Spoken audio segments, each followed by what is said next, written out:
కరీంనగర్ లో అన్ని రకాల వ్యవసాయ యంత్రాలు లభించే ఒకే ఒక చోటు Excel Agri Solutions Peddapalli bypass road Bommakal Karimnagar ఇప్పుడే సంప్రదించండి. 11 ఏళ్ల చిన్నారి ఆత్మహత్య అందరినీ కలిచివేస్తోంది. 3 ఏళ్ల వయసులో తల్లి వదిలేసి వెళ్లిపోయి అల్లారుముద్దుగా పెంచిన తండ్రి ఆర్థిక బాధలు తాళలేక ఆత్మహత్య చేసుకున్నాడు. తల్లిదండ్రులు దూరమైన ఆ చిన్నారి అనాథ అయింది. అయిన వారు అనాథాశ్రమంలో చేర్పించారు.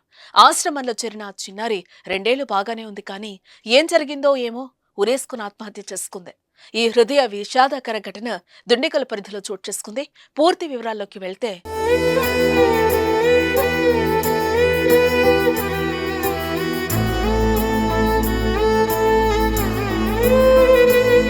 సూరారం ప్రాంతానికి చెందిన దివంగత నీలం సతీష్ కుమార్తె 11 ఏళ్ల వైష్ణవి దుండిగల్లోని స్ఫూర్తి ఫౌండేషన్లో 6వ తరగతి చదువుతూ అక్కడే ఆశ్రయం పొందుతోంది. ఈ నెల 3వ తేదీన బంధువుల ఇంట్లో పెళ్లికని వెళ్లిన వైష్ణవి 8వ తేదీ ఆశ్రమానికి తిరిగొచ్చింది. తోటి స్నేహితులతో కలిసి ఆనందంగా ఆడుకుంది. మధ్యాహ్నం సడన్ గా తన గదిలోకి వెళ్లి ఫ్యాన్ కి ఉరివేసుకుంది. ఎంతకీ బయటకు రాకపోవడంతో తోటి స్నేహితులు తలుపులు కొట్టి చూశారు. తీయకపోవడంతో వార్డెన్ను పిలిచి చూసేసరికి ఫ్యాన్ కు వేలాడుతూ కనిపించింది. అయితే బంధువుల ఇంటికి వెళ్లి ఆనందంగా గడిపొచ్చిన వైష్ణవికి తన తల్లిదండ్రులు ఉండే ఆ ఆనందం జీవితాంతం ఉండేది అనుకుని అలా చేసుండొచ్చని స్థానికులు అంటున్నారు. అయితే బంధువులు మాత్రం ఆత్మహత్యపై అనుమానాలున్నాయని ఆరోపిస్తున్నారు.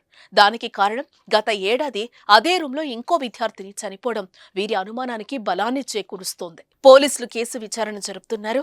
ఏదేమైనా 11 ఏళ్ల బాలిక ఆత్మహత్య చేసుకోవడం స్థానికంగా తీవ్ర చర్చనీయాంశమైంది.